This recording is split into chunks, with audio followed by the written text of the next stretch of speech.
This is Uncensored Conservatism, episode 172, continuing to look at Project 2025.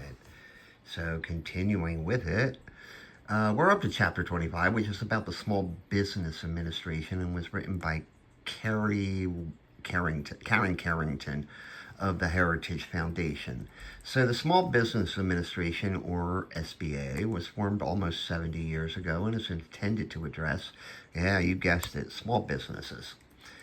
But today it is the default agency for disaster aid and assistance through loans to businesses and homeowners. More than $1 trillion in funds for COVID relief was funneled through the SBA.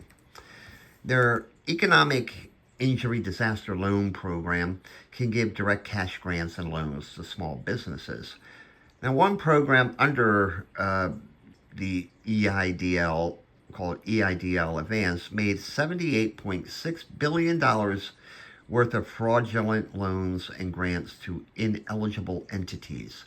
That $78.6 billion was more than half the funds allocated to the program. So go Elon Musk. Although the Paycheck Protection Program worked with private lenders and was more successful, there were also about 70,000 loans that were fraudulent. The SBA has assorted financing and lending for small businesses, from micro-lending to investment capital. They maintain more than 1,800 locations for training for entrepreneurs and small business owners. Now, the SBA sets a goal that 23% of all prime contracts are assigned to small businesses. There is also an Office of Advocacy to make sure small business concerns are noted for any regulations or rules that are proposed. But today, thanks to Biden and company, equity concerns are now deciding who gets loans and grants.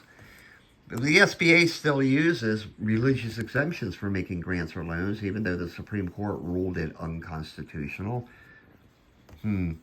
They've also become a designated voter agency under Biden. I mean, what on earth does helping small businesses have to do with voting concerns?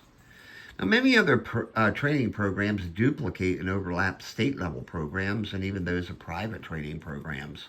So if there's to be these programs, there should be metrics to measure their effectiveness.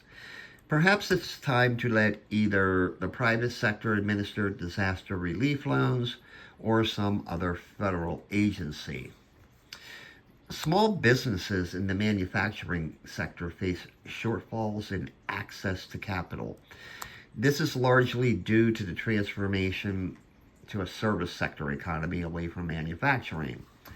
This is true also for capital-intensive industries that require upfront financing like energy and transportation, and low-margin industries like plastics, textiles, furniture, and even agriculture.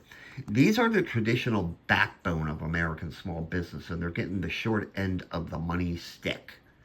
Clearly, Congress should increase the SBA budget targeted for these businesses for manufacturing, facility construction, and equipment upgrades. Of late, the emphasis has been on tech startups, but that needs to change.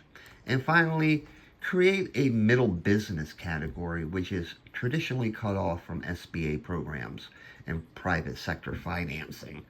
And that's pretty much it for the SBA. Short, to the point, nothing too controversial. Have a great day and a more pleasant tomorrow.